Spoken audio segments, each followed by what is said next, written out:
नमस्कार, स्वागत है आपका रुद्राक्ष आवाज़ में। अभी उत्तर प्रदेश सरकार ने, योगी सरकार ने 2021 और 22 का बजट पेश किया है, जिसमें जो है विभिन्न तरीके के प्रावधान भी किए गए हैं, बजट को बड़ा भी बनाया गया है। आज इस खास चर्चा में हमारे साथ जनपद शाहजहाँपुर के समाजवादी पार्टी के जिला अध्यक्ष तनवीर खान साहब मौजूद हैं। आपसे जानना चाहेंगे कि जो ये बजट है, इस बजट को आप किस नज़रिए से देखते हैं? ये बजट प्रदेश की सरकार ने जो पेश किया है, ये बजट जनता को सिर्फ लुभाने वाला बजट है और इस बजट से किसी भी हमारे बेरोज़गार नौजवान, किसान या आम आदमी का भला होने वाला नहीं है। जैसा कि मुख्यमंत्री योगी आदित्यनाथ ने कहा है कि ये जन कल्याणकारी, लोक कल्याणकारी बजट है, इसको लेकर आपकी क्या प्रतिक्रिया है? देखिए, ऐसा है, सरकार को लगभग 4 साल पूरे होने जा रहे हैं। 19 मार्च को बीजेपी की योगी सरकार के 4 साल पूरे हो जाएंगे। लेकिन ये जो बता रहे हैं जन कल्याणकारी, तो अब तक 4 साल में कितना जन कल्याण हुआ है प्रदेश का, और अपना शाहजहाँपुर में कितना विकास हुआ है। जो वित्त मंत्री मौजूदा हैं, जो नगर विकास मंत्री थे, जिन्होंने शाहजहाँपुर को नगर निगम बना दिया, जो चेयरमैनी नगर पालिका परिषद की चेयरमैनी घर में आई थी, हमारी माताजी जीती, उसके बाद नगर निगम बना दिया बदले की भावना से। लेकिन अब शाहजहाँपुर में कितना काम हुआ है, ये तो जनता ही बताएगी। कोई विकास मुझे तो नहीं दिखता कोई ऐसे खास काम शाहजहाँपुर में हुआ हो और बजट में शाहजहाँपुर, जनपद शाहजहाँपुर के लिए कुछ विशेष रखा गया हो।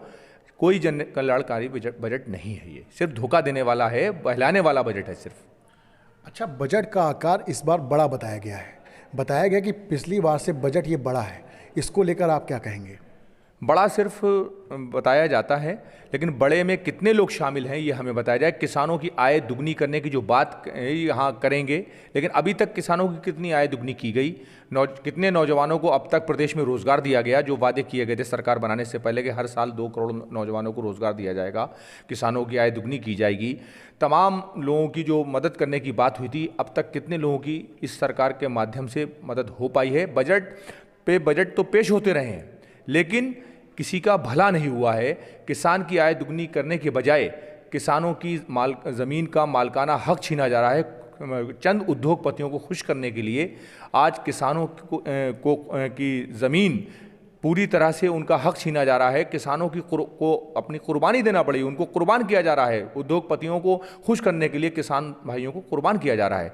तो ये बजट हमेशा से 4 वर्ष हो रहे हैं, हर साल ऐसा ही होता रहा है। बजट पे बजट पेश होता रहा, लेकिन जनता का भला, प्रदेश की जनता का भला कोई भला नहीं हुआ है। क्या इसको एक तरीके से ये कह सकते हैं कि 2022 में जो विधानसभा चुनाव आ रहा है, क्या इस बजट को चुनावी बजट मान सकते हैं? चुनावी बजट सिर्फ ये है, हकीकत में चुनावी बजट बहलाने वाला, लोगों को लुभाने वाला बजट है। और अभी तक हमारे प्रदेश के किसानों का जो गन्ने का बकाया है, करोड़ों रुपया बकाया है, वो अभी तक भुगतान नहीं हुआ, जिसमें जनपद शाहजहाँपुर का भी कई लोगों का है बकाया है, वो नहीं मिला है। और आज भी किसान दर दर भटक रहे हैं। गन्ना का रेट जो है, जिस तरह से उसका रेट बढ़ाना चाहिए था, सरकार ने नहीं बढ़ाया, जबकि माननीय अखिलेश यादव जी ने पिछली अपनी समाजवादी पार्टी की सरकार में हर साल गन्ने का रेट बढ़ाया। किसानों को जो सुविधाएं हमारे समाजवादी पार्टी की सरकार में माननीय अखिलेश यादव ने दी, आप उठाकर कंपैरिजन कर लीजिए कि इस भारतीय जनता पार्टी की प्रदेश की योगी सरकार में किसान भाइयों को कितना भला हुआ है। कोई भला अभी तक नहीं हुआ है, कोई जन कल्याणकारी काम नहीं हुए हैं। इस बजट को आप फेल मानते हैं या कैसा क्या मानते हैं? पूरी तरह से बजट फेल है, सिर्फ जनता को धोखे देने वाला और बहलाने वाला बजट है।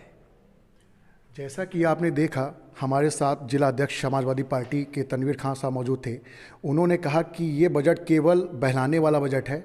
किसी भी प्रकार से इस बजट का आम इंसान के ऊपर किसी प्रकार का कोई भी इसका भला नहीं होगा।